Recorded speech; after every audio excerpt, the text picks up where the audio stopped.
Right now at 6, going head-to-head, the candidates for Congress in one of the state's hottest races duke it out in a big debate. It comes as time ticks down to Election Day, one where most people have already made up their minds and cast their ballots. Good evening to you. We hope that you're doing well. 12 days left until the votes get tallied, and the candidates know time is running out. There is a lot at stake in this election, and one of the hottest races, the 2nd Congressional District.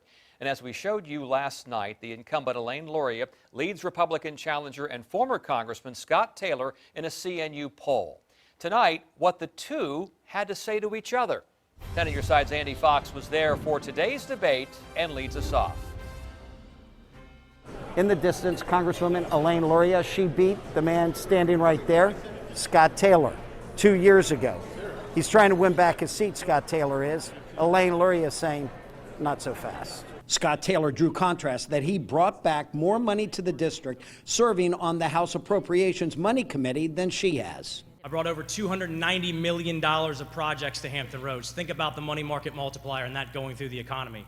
$18 million for Norfolk Naval Station, $23 million Little Creek. Taylor is also playing the money card that Luria has a lot of money and he does not, tying her to Chinese investments. A U.S. Congresswoman would invest in Chinese manufacturing because when it came time to place your own personal bet on manufacturing, you bet on China, not the United States. If you want to talk about personal finances, if you want to talk about your bankruptcy, about your millions of dollars in judgments against I don't have a bankruptcy. Mr. Taylor, this is Miss Luria's response. You have 10 more seconds. Yes, about your failure to pay your property taxes on time, we can do that. Luria pointed out her investments are in stocks listed on the New York Stock Exchange and in your 401k. Taylor went after Luria on COVID-19 relief. She shot back. She's brought plenty back to Hampton Roads. I've been very proud as a member of the House to vote for 4 major COVID relief packages. The most well-known is the CARES Act, which included the Payroll Protection Program, which included Small Business Administration EIDL loans, which I know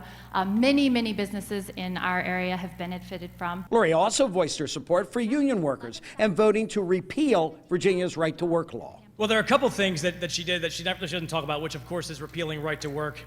Of course is voting to have a 107% increase on payroll for small businesses that have less than 10 employees. There is no doubt that this election on November 3rd will break all records, from top, the president, all the way to the bottom. And you can bet that this race will be getting a lot of attention too. In Virginia Beach, Andy Fox, 10 on your side.